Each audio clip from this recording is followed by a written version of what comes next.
Hey guys, Morgan Hipworth back with another video, and for this week I'm going to show you how to make 3 dishes that I think every teenager in the world should know how to make. The first one is ricotta hotcakes, next is smashed avocado with a poached egg, and the last one is a special pasta dish that will impress any date. So let's get straight into it.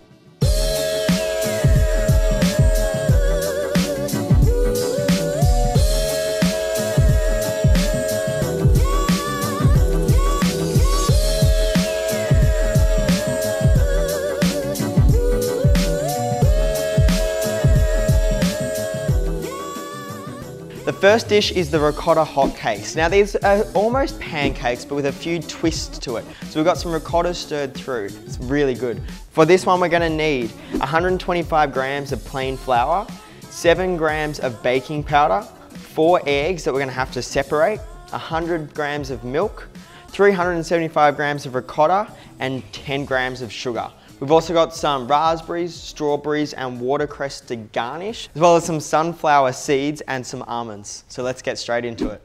So the first step is to mix our flour, baking powder, milk together.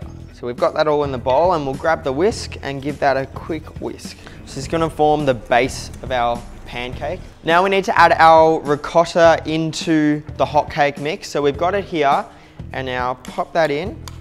And this will make it really nice, light and fluffy. And give that another whisk.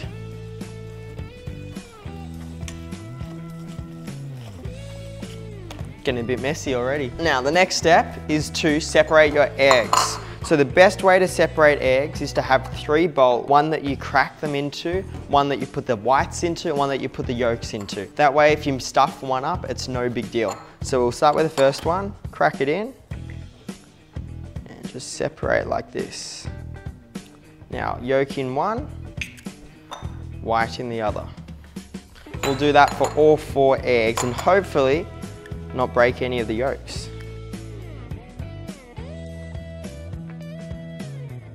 There we go, mission successful. So we've got our 4 whites and 4 yolks. Now we've got to whip these egg whites. So we've got an electric mixer over here that will chuck them in with the whisk attachment until soft peaks form. Pour the egg whites in and start it up. Once it starts to get a bit fluffy, we'll add the sugar in as well. Right, we're getting there now, so we'll add the sugar.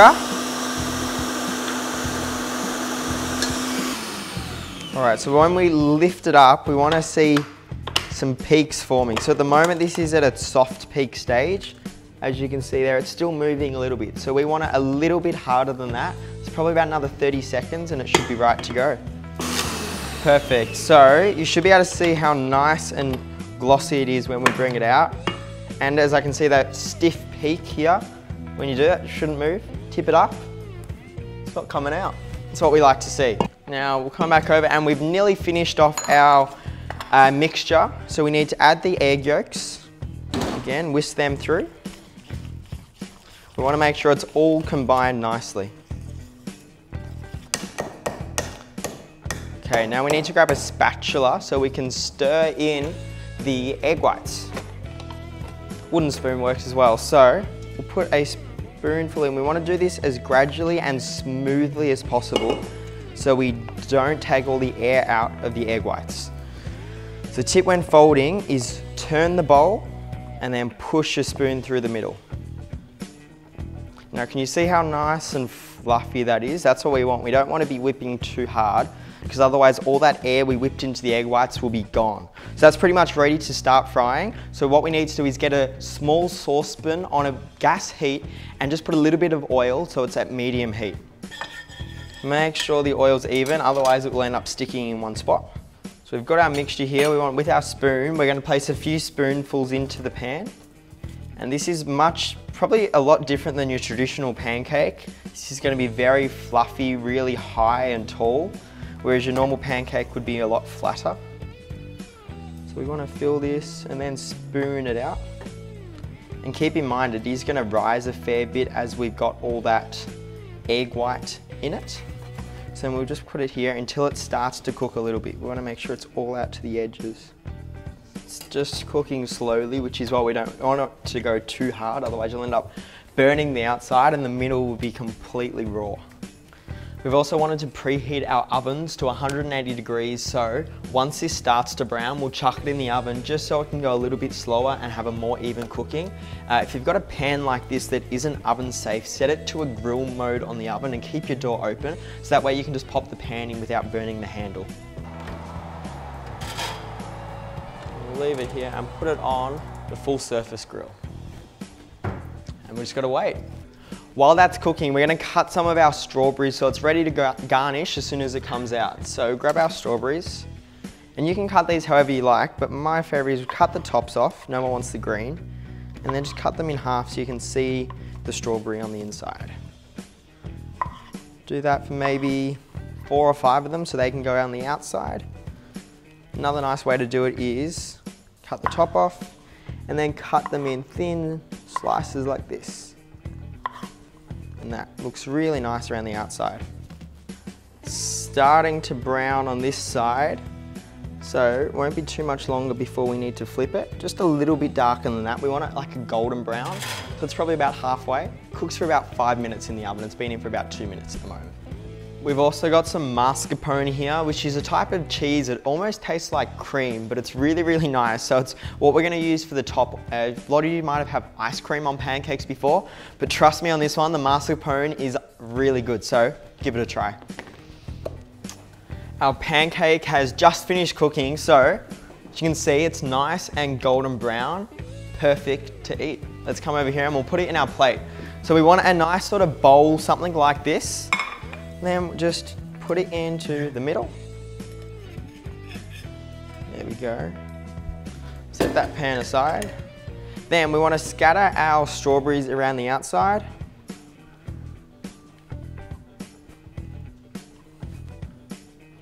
Put some raspberries around as well.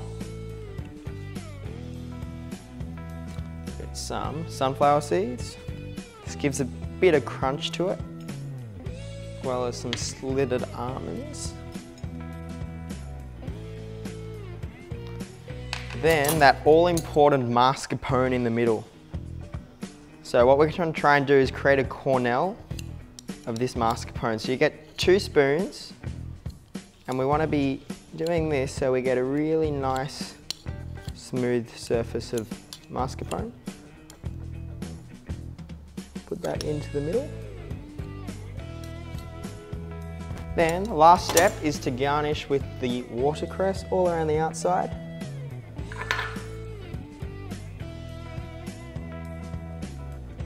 And there we have it, the perfect breakfast, lunch, dinner, dessert, whatever you want. Here's the perfect ricotta hotcakes.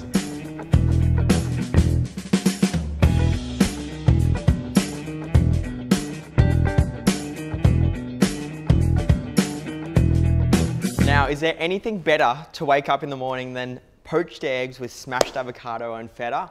I think not. So for the second dish that every teenager should know how to cook, it's gonna be, as I said, poached egg with smashed avo and feta. So I'll show you how to do. First step is to cut your avocado in half. Then we want to open it up, then get the seed out and scrape all that flesh out. There we go. Grab the feta, and we need a fork to mash this avocado, so start mashing it.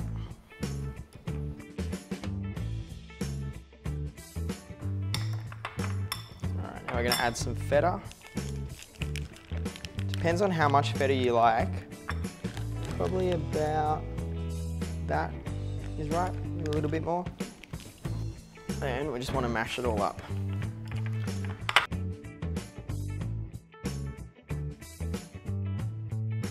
We also want to chuck a bit of seasoning in it, salt and pepper.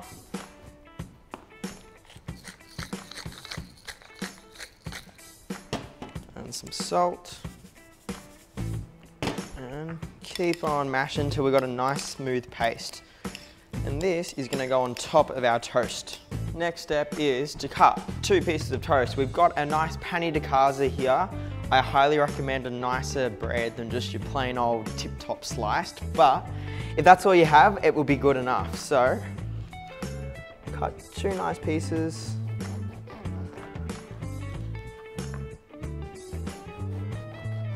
We want same size pieces, so we're gonna go these 2 in the middle. And then we'll chuck these in the toaster. While they're toasting, we need to get our water on for boil. In this water, we want to add a bit of white vinegar, as that will make the poached eggs white, set really fast, and you won't end up with eggs everywhere. So while that's boiling, we'll get our egg ready to go in, as well as what we're going to get it out with. Always best to start with a cold egg from the fridge when you're poaching, as it will mean the white is a lot more, like, not as runny, because otherwise it will end up just everywhere in the water and it won't be much fun. So we want to get our egg and crack it into a bowl. It's always best to crack it into a bowl rather than directly into the pot, as again, the white will just go everywhere. So once it's in the bowl, get ready once this water's simmering. The key again with poaching your eggs is you don't want water that is really bubbling and boiling everywhere. Just want nice simmering water. So you can see we're getting a few bubbles here at the moment. Once this starts to boil, we'll turn it right down just till it's simmering about that 90 to 95 degree mark. We'll swirl the water and pour the poached egg in. So the water is boiling now. As you can see, we just want to turn it down. So we've got a nice simmer going on. Getting close, a little bit lower. That's about what we want here. Just a few bubbles coming to the surface. So as I said, we want to swirl to create a whirlpool. And then pour the egg in while that's swirling around, and that will create the white to go on top of the yolk, and it will enclose the yolk, so you get that nice yolk porn that we're all after. So the egg has been poaching for about 2 to 3 minutes now, nice soft yolk. So with a slotted spoon, we want to get it out and just let it rest on a bowl so that water all drains out. We don't want soggy toast, so this will help the water drain out of the egg, and just leave that to sit for about 30 seconds to a minute while we get the toast. Here we've got our toast, which is nice golden brown. We're gonna get a butter knife to put some butter on it.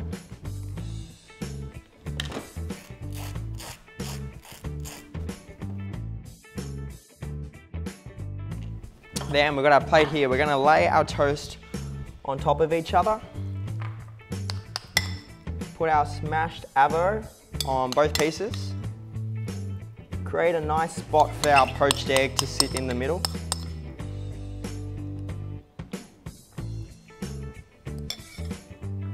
We'll put some feta all around the plate and on top of it, just to garnish.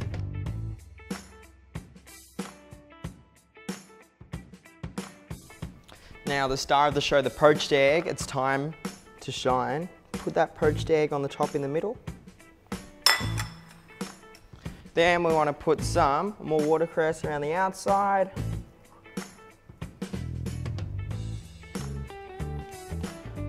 Bit of pepper, salt, and to finish it off, a balsamic glaze.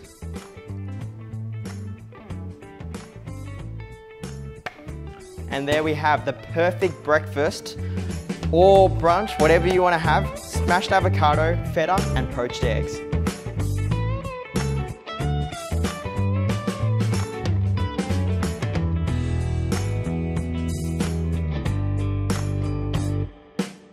Now the third meal I think every teenager or every person in the world should know how to make is a perfect pasta dish for a special someone or maybe yourself. But today I'm going to show you how to make fettuccine with cherry tomatoes, pesto, parmesan, bacon, and pine nuts. It's a bit of everything, but trust me, it looks good and it tastes even better, and it's really easy. All you need is some packet fettuccine, cherry tomatoes, pine nuts, packet basil, parmesan, bacon, and some rocket. Let's get started. So the first step, we're going to want to cut up our bacon into strips. So streaky bacon is best because it's got all that fat, which is the best tasting part. Cut it into strips like this. There we go, that should be enough. So with this bacon, we're gonna wanna fry it off as well as the pine nuts, just so it gets brown before we add the pasta to it. So get a small pan on some heat, oil, pump it in and get it frying. Chuck some oil in. As soon as that gets hot, we'll chuck our bacon in and then some pine nuts as well. And then we're almost ready to cook the pasta. This is how simple it is, but trust me, for that special someone, they're gonna think you've spent hours in the kitchen cooking this. All right, we've got our bacon, which is going in the pan. We're gonna swap these. We've got our water, which is already being started to boil for our pasta. Always remember to add a pinch of salt, which just gives that pasta a little bit extra flavor. And we're just trying to brown this bacon off. We're gonna add some of our pine nuts as well. Open the bag up. Put a handful in. This recipe is very much, I don't know, like wing it as you go. It's not, 20 grams of this, 30 grams of that. It's very, if you like more bacon, put a bit more bacon. If you like more pine nuts, put some more. So all we're trying to do is get a bit of color on this, so we're just sauteing it.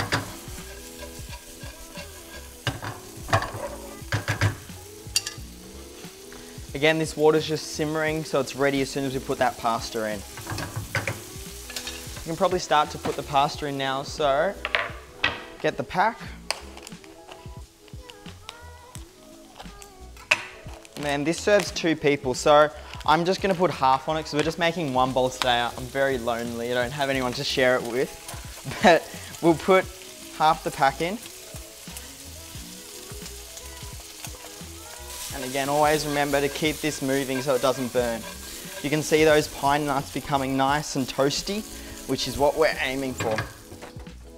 Grab a nice bowl to serve it in. We've got this really, really nice bowl, which will come up a treat. Have our cherry tomatoes ready to use in a few secs. So once this is getting brown, as you can see, this bacon's becoming nice and crispy. We want to take it off because it is still going to cook some more once this pasta's cooked. So get this pasta cranking up on a bigger heat. And all we can do now is wait 2 minutes. All right, so you may have heard the old wives' tale of throwing pasta to the ceiling to test if it's cooked. I'm gonna say that's not the best move because I'm guessing your parents won't be too happy when they come and discovered pasta everywhere. For me, the best way is grab one piece, swirl it around a little bit just to get it cool, and then literally just taste it. You'll be able to tell if it's cooked or not in an instant. Pretty much cooked. So what we're gonna do, strain it into a colander. And we want to try and get all that water out because we're going to be frying this pasta with the bacon, pine nuts and everything else. All right, there we go. Now let that sit there for about a minute or 2 and just pop a little bit of olive oil on so it doesn't stick together. Now we've got our cherry tomatoes ready, our pesto basil and our rocket. So the best way to do this is we're going to get some cherry tomatoes in the pan with the bacon just to get warmed up. Again, you can cut them in half if you want, but I really like whole cherry tomatoes. Love the way they pop. Add a touch of salt, because everything is better with salt. We're gonna put our pesto in. All right, now time to add this pasta. It's where the real magic happens. Throwing tomatoes everywhere.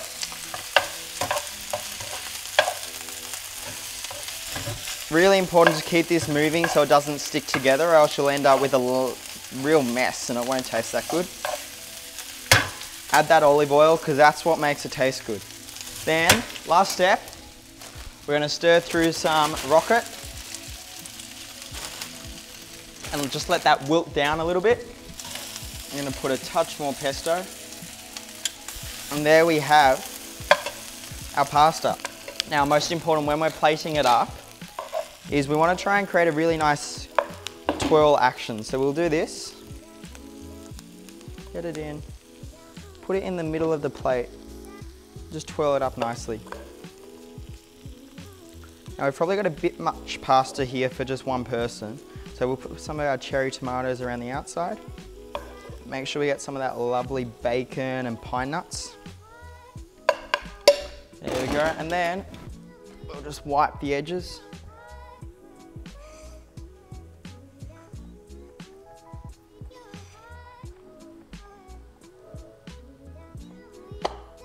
Then finally top it with some Parmesan. Again, you can put as much Parmesan as you like.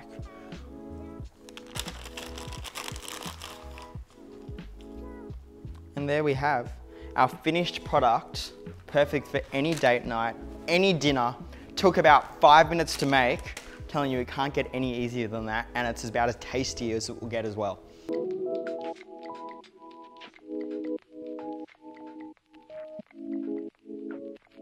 So that's it for today. I've shown you how to create 3 meals that I think every teenager in the world should know how to make. We started off with our ricotta hotcakes. Then we went on to the perfect breakfast or brunch dish with our smashed avo and poached egg. And finally, the perfect dinner with our pesto pasta with tomato, pine nuts, bacon, and a bit of everything. I hope you enjoyed this. If you have, make sure to hit that big thumbs up button and also subscribe. Let me know what other dishes you want me to make, and I'll see you next time.